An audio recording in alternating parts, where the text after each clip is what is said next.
Ուժվում է հայ ժողովուրդը եւ հայ բիզնեսմենը։ Պարոն Կարապետյան, շնորհակալություն հնարավորության համար։ Իշխանությունները անդրադառնալով հետընտրական process-ներին նաև խոսում են ձեր մասին, 3 անգամ ասում էին այլ լրագրողները, եթե ուզում են թող հարցնեն, թե արդյոք Սամվել Կարապետյանը շարունակելու է քաղաքական գործունեությունը, ավարտին հասցնելու է կիպրական եւ ռուսական անձնագրերից հրաժարվելը։ Հիմա առաջին հարցը հետեւյալն է, քանի որ ձեզ որ հարցնում ենք ժամանակին ասում ենք, եթե պլան A չի ստացվում, պլան B կա, ձեզ ասելով նաև թիմի ներկայացուցիչներին ասում ենք պլան B չկա, մենք հաղթելու ենք, հիմա եկել է իմ իրավիճակ, որը որ եկել է։ Դուք շարունակելու եք Հայաստանում մնալ եւ քաղաքականությամբ զբաղվել անկախ դատական գործընթացները եւ արդյոք ավարտին եք հասցնելու միայն հայաստանյան անձնագիր ունենալու հարցը, սա առաջինը, երկրորդ հանգամանքը, որի մասին կուզեի խոսել եւ հասկանալ, այդ ընդդիմության խորհուրդը, որի մասին որ դուք ասում եք, մոտավորապես արդեն պարզ է, կարող եք ասել անուններ, թե հրավերներ ում եք ուղարկելու, նախընտրական շրջանում ընդդիմադիր տարբեր ուժեր իրարից դիստանցավորվում էին, որպեսզի չմտնեն այդ նախկին ներկա պատմության մեջ։ Արդյոք հիմա այդ դիստանցավորումը այլևս չի լինելու եւ մի կարճ հարցեր ուղղակի որ ասում եք հրավիրել ենք Միացյալ Նահանգների Եվրամիության տարբեր անդամ պետությունների դեսպաններին, այս process-ները վերջին ամիսների ցույց տվեցին, որ Փաշինյանը ունի Միացյալ Նահանգների եւ Եվրամիության բացարձակ աջակցությունը եւ անգամ աղաղակող մարդու իրավունքների խախտումների հետ կապված, որտեղ սև սպիտակին ուղղակի ակնհայտ է, հա, որ մարդու իրավունքները խախտում են, մենք չտեսանք արևմտյան պետությունների որևիցե արձագանք։ Իմաստը որն է, դուք իսկապես հույս ունեք, որ հիմա ինչ-որ բան իրենց մոտ կփոխվի։ Շնորհակալ եմ։ Ինչ վերաբերվում է իմ մնալուն ու մասնակցելուն process-ներին, դա վստահ եղեք նոր թափ է հավաքելու։ Դե ես դուք գիտեք, միջև հիմա կալանավորված եմ եւ իմ անձնական հնարավորությունները սահմանափակված են, բայց իմ հնարավորությունների չափով ես ավելի ակտիվ մասնակցելու եմ այս բոլոր process-ներին։ Ու ինչ վերաբերում է անձնագրերին, չեմ ուզում անդրադառնալ, մենք process-ը սկսել ենք, բոլորը դրա անհրաժեշտությունը կլինի, այդ process-ի ավարտը արդեն եղած կլինի։ Ինչ վերաբերում է հավաքական ընդդիմության գլխավոր հարցերին, դա իրոք առաջի հարցը Փաշինյանի հեռացումն է։ Մեր երկրի, մեր ժողովրդի նվաստացման process-ի կանգնեցումն է։ Քանի որ այս մարդը շարունակում է նվաստացնել մեր երկիրը, մեր ժողովրդին նվաստացնել, իր ցինիկությամբ ամեն քայլ ինքը անում է, դրանից հայ ժողովուրդը տուժվում է։ Դրա համար դա լինելու է առաջի քայլը։ Երկրորդ քայլը, ինչի համար են մեզ համար կարևոր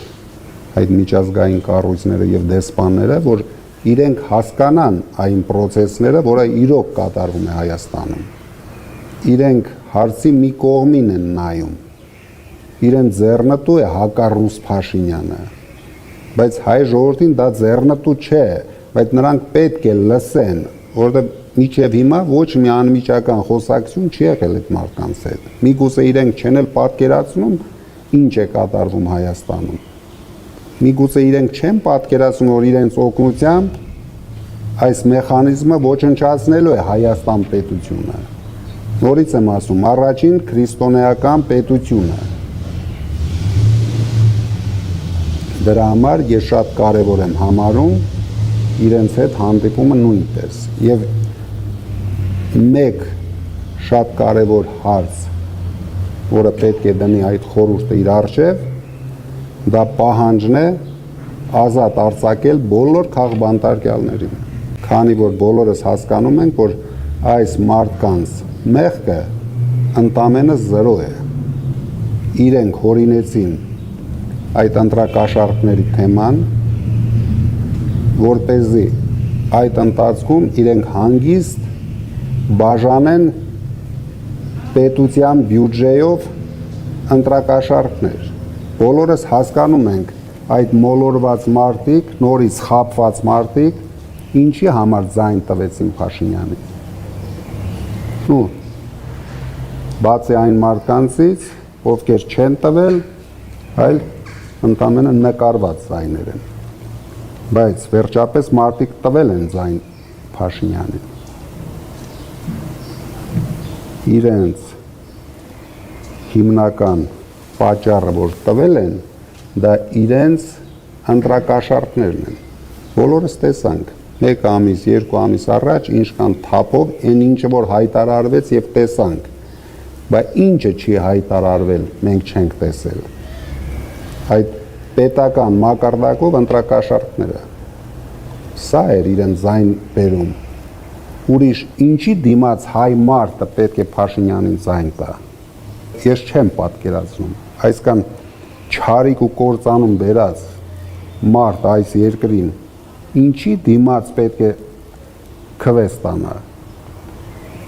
Դրա համար իրենք հորինեցին մի քանի թեզեր, որոնք ոչ մի կապ չունեն, ամենայն դեպս ես մեր ուժի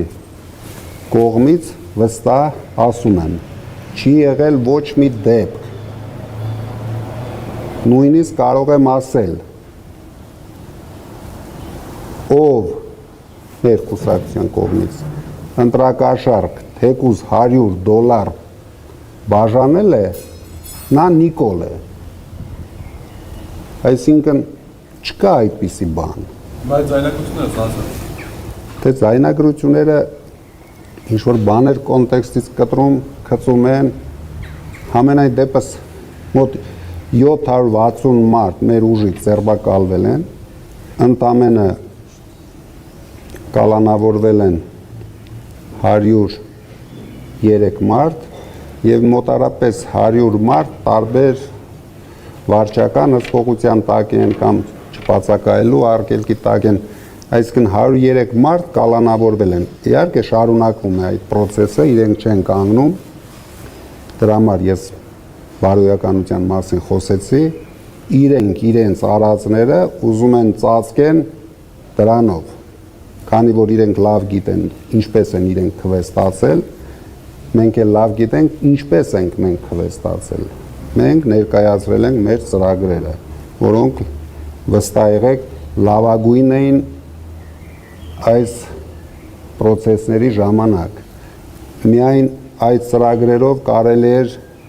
ստանալ ուժեղ Հայաստան, բարեկեցիկ կյանքով ապրող ժողովուրդ,